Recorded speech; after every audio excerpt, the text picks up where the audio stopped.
not being maselan ano, pero tinuturuan ko lang talaga yung taong yun na magkaroon siya ng awareness sa kanyang hininga. Malaking issue talaga 'to, lalo na kung ikaw ay masyadong sensitive. Tapos kung meron kang alam mo, nakasama tapos sabihin niya, "Ang baho ng hininga mo! Oh, ate, kaya siya naman gano'n, te, papahiyain ka sa maraming tao, te, ano, yung time ba na may gumanon sa'yo? O, hindi lang yan, yung tahimik, pero nako, traidor pagkatalikod mo, parang napakabaho ng hininga ni ano, ni gosh, ayoko talaga makipag-usap doon, te, di mo na toothbrush yun, nakakaya naman, or baka gutom, my goodness." So, ate, ako, hindi ako ganun. So, first time, let's say first time in my life, or, I don't know, feeling ko nagawa ko na to how many times when I was in high school, but this time, siguro ito lang yung siguro yung time na kinausap ko talaga siya ng masinsinan. Sabi ko, okay lang ba na ano, na may sabihin ako sa'yo, pero huwag ka ma-offend. Sabi ko sa kanya, ako kasi, mahaba ang patience ko, pero hindi mahaba patience ko sa baho. Sabi ko sa kanya, sabi niya, "Oh, ano yun? Hindi ko maintindihan," sabi niya sa akin. Tapos, sabi ko, "Don't worry, may tiwala ka ba sa akin?" Sabi ko sa kanya. And then sabi niya, yes, may tiwala siya sa akin. Okay, actually, this person is not my friend. Nakaupo lang talaga kami, magkatabi talaga kami. Okay, I will not mention the place kasi baka merong mga naka-encounter din sa amin dalawa at baka malaman niya na siya pala yun. Basta magkatabi kami sa upuan at yun, nagkakausap kami dahil natanong niya sa akin kung ako daw ba ay si Pretty Jen. At sinabi ko sa kanya na hindi ako si Pretty Jen, brand si Pretty Jen, okay? And sinabi ko na lang na, yes, ako si Pretty Jen. Hoy!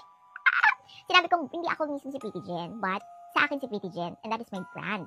Sabi ko sa kanya, this is just my opinion, guys. Disclaimer, paala kayo kung magalit kayo dyan, but I think we should not normalize this. Kapag ka meron tayong naamoy na ganun, then feeling mo nagkakausap naman kayo, you have the chance na para sabihan siya. Sabi ko medyo may smell lang yung ano mo, pero don't worry.